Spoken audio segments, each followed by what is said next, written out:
안녕하세요, 여러분. 지베베입니다. 오늘은 제가 3월 한 달간 읽었던 책 5권을 소개해드리는 영상을 준비를 했는데요. 그냥 빠르게 시작해 보도록 하겠습니다. 첫 번째 책은 위대한 개츠비입니다. 제가 이 책을 원래 실물로 좀 갖고 있고 집에도 있었는데 제가 이거를 이제 다닐 때 읽다 보니까 두고 온 거예요. 그래가지고 이렇게 그냥 책 없이 오늘 영상을 무조건 촬영을 해야 해서 책 없이 이렇게 여러분들께 소개를 드리게 되었습니다. 이 위대한 개츠비는 너무 유명한 책이어서 예전에 산책 영상에서도 소개를 해드렸던 적이 있는데 얇은 두께에도 불구하고 저는 그렇게 막 책이 제 취향이 아니어서 그런지 완독하는 데 시간이 좀 걸렸던 책입니다. 그때 소개를 했던 당시에는 책이 너무 얇아서 가볍게 읽는 데는 아주 좋을 것 같다. 빠르게 후루룩 읽을 수 있지 않을까라고 했었는데 그 말 취소. 제 취향이 아니었어요. 이 책은 제1차 세계대전 직후 미국의 사회상을 생생하게 묘사했는데요.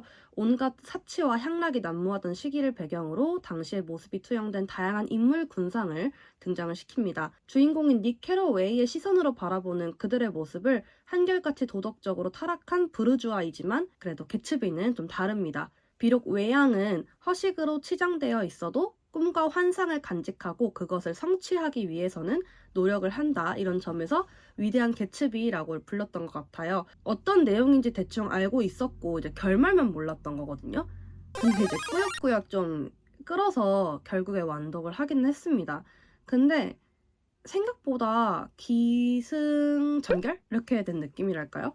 너무 결말을 빨리 끝내는 것 같아요. 급전개에 너무 허무하게 빨리 끝낸 느낌? 약간 결말을 어떻게 해야 되지 해서 약간 용두사미가 된 느낌이랄까요? 그래서 이 시대상을 좀 알고 문화 흐름을 알기에는 좋았지만 스토리적으로는 제 취향은 아니었던 책이었습니다. 두 번째 책은 따끈따끈한 신간 문가영의 파타입니다. 제가 진짜 너무너무 좋아하는 배우님이 에세이를 내셨다고 하셔서 출간달 맞춰가지고 영품문고 달려가서 데려온 책이고요. 그 날에 몇 시간 만에 완독을 할 정도로 정말 빠져서 읽었던 책이에요. 일단 보시면 책이 너무 예쁘고 안에 이렇게 저자의 편지도 들어있어서 저는 이거를 이렇게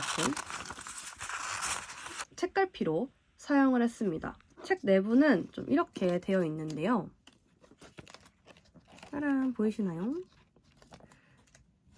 차례를 보시면 일부 존재의 기록에서는 지극히 일상적인 사건들을 통해 삶에 끊임없이 질문을 던지고 있는데 이는 결국 진실된 자신을 마주하기 위한 치열한 자기 탐구의 과정으로 이어지고 있습니다. 2부 생각의 기록은 배우 문가영의 보다 솔직한 욕망이 드러나는 부분이라고 하는데 실제로 문장과 문장들의 사이 배치가 되게 감각적으로 되어 있고 글마다 어울리는 배치를 써서 정말 이거는 연구를 했구나. 이런 하나하나에 정말 신경을 썼구나. 정말 예술이다. 뭐 이렇게 생각을 했었습니다.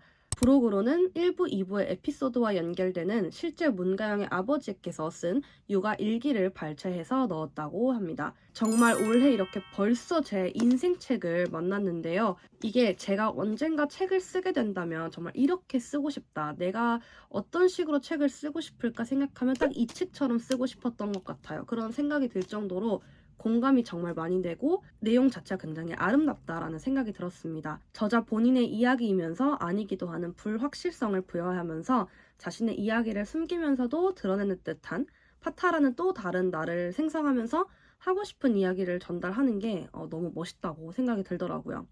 좋았던 부분을 몇 문장 읽어드릴게요. 아무리 뒤집어도 제 이름이 나오지 않아요. 더 좋네.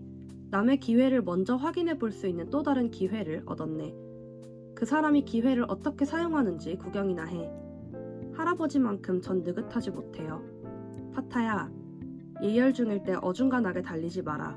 달려야 할 때 달리고 멈춰야 할 때 멈출 줄 알고 경고가 울리기 전에 재정비하고 예열 중일 때는 모든 기회를 뒤집어 보는 거야.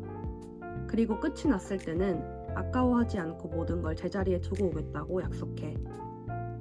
잘 해준다는 건 선의의 일이지만 아무도 모르는 숨겨진 또 하나의 의미가 있어. 모든 사람들에게 친절하더라도 손해볼 일이 하나도 없다는 말이야. 내 진심을 의심하지는 마. 그냥 엿이 따라올 뿐이야. 이렇게 모든 구절들이 다 좋았지만 특히 마지막이 제일 좋았어요. 뱉어낸 너의 모든 말들을 내가 삼킬 테니 넌 나의 모든 행운을 가져가길 바라. 정말 좋지 않나요? 저도 이런 말을 감히 빌어줄 수 있는 이런 말을 뱉으면서 내가 정말 사랑하는 사람에게 빌어줄 수 있는 다정한 사람이 되고 싶다는 생각이 들었습니다. 세 번째 책은 서미의 외 4명의 파괴자들의 밤입니다. 에거서 크리스티를 여러분들 아시나요? 이 추리소설의 여왕이라고 불리는데 저자의 단골 주인공으로 나오는 미스 마플이라는 이름이 있어요. 이 미스 마플의 이름을 빌린 소설 클럽이 한국 장르 문단에 있는데요. 한국 미스터리를 대표하는 작가들이자 다정한 마음으로 늘 섬뜩한 이야기를 써내는 서미의 송시우, 정혜연, 홍선주, 이은영이 모여 만든 미스 마플 클럽이라고 합니다.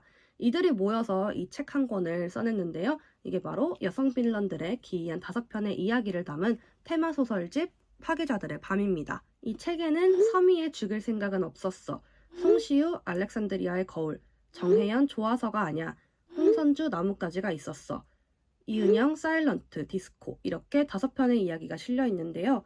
전체적으로 여성 빌런들이 등장하는데 선한 악부터 절대 악까지 다 골고루 나옵니다. 실제로 있을 법한 일부터 판타지 요소가 섞인 이야기도 있어서 너무너무 재밌게 봤던 책인데요. 이 5편의 이야기 중에서 저는 정혜연의 좋아서가 아냐, 이 책이 제일 기억에 남아요.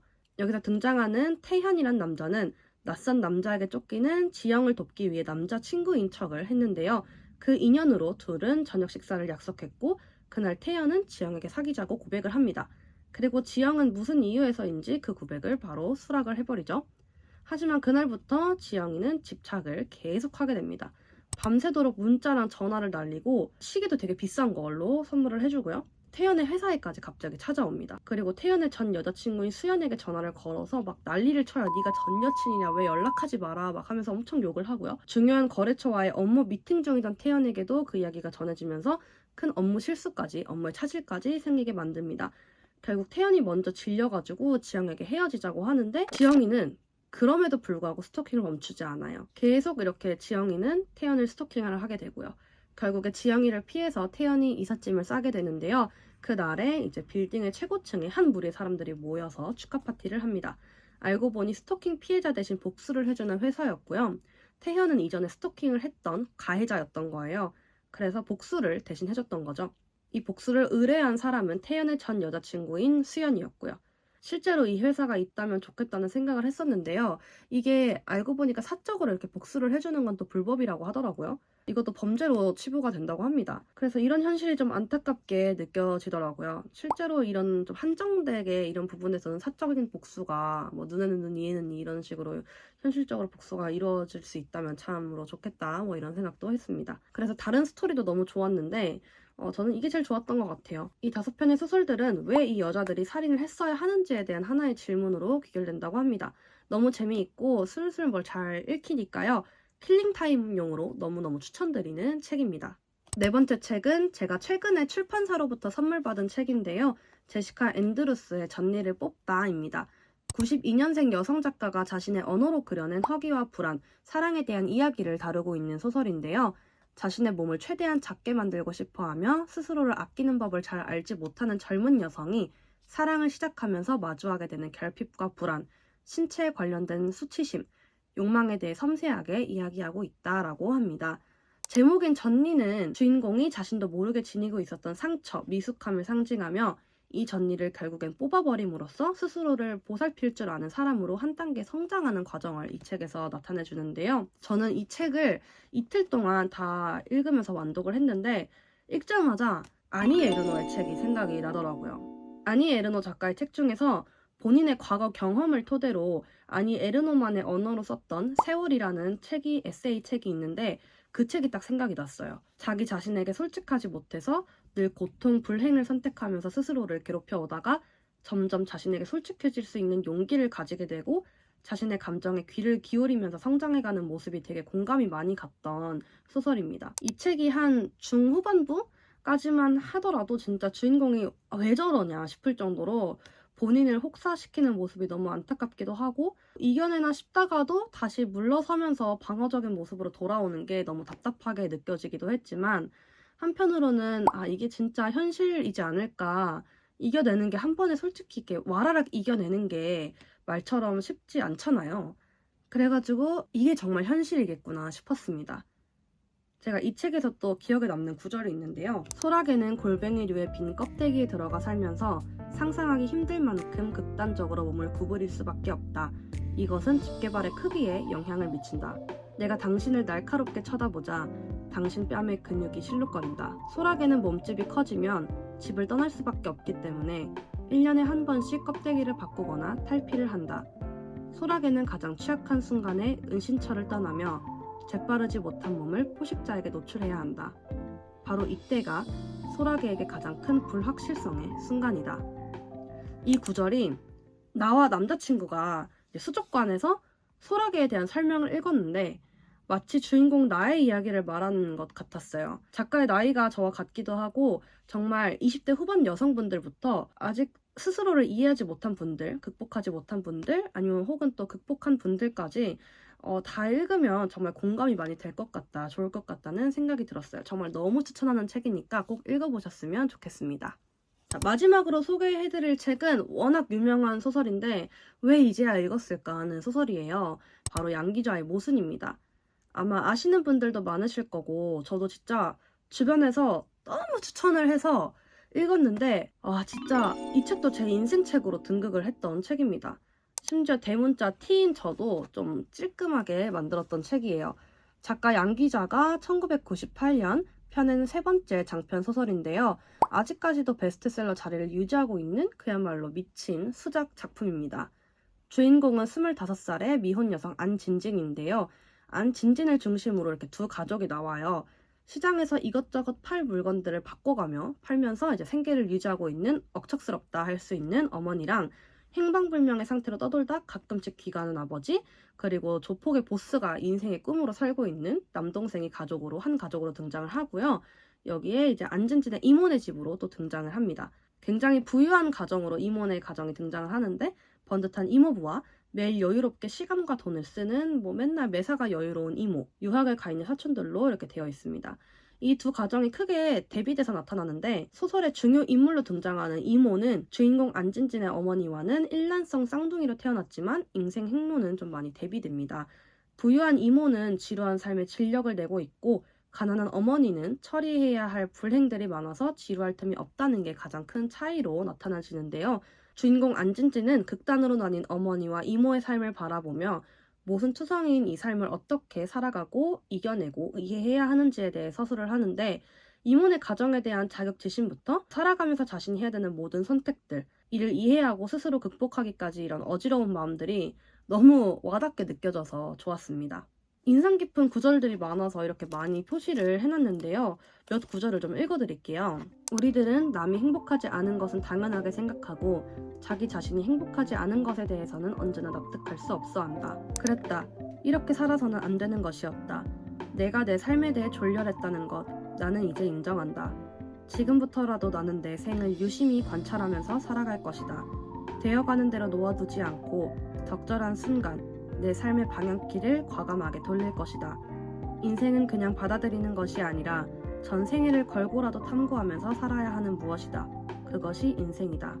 나는 타인들 앞에서 나를 놓치고 싶지 않았다. 내가 나를 장악할 수 없어 스스로를 방치해버리는 순간을 맛보고 싶은 생각은 추호도 없었다. 나는 결단코 나를 장악하며 한 생애를 살아야 할 사람이었다.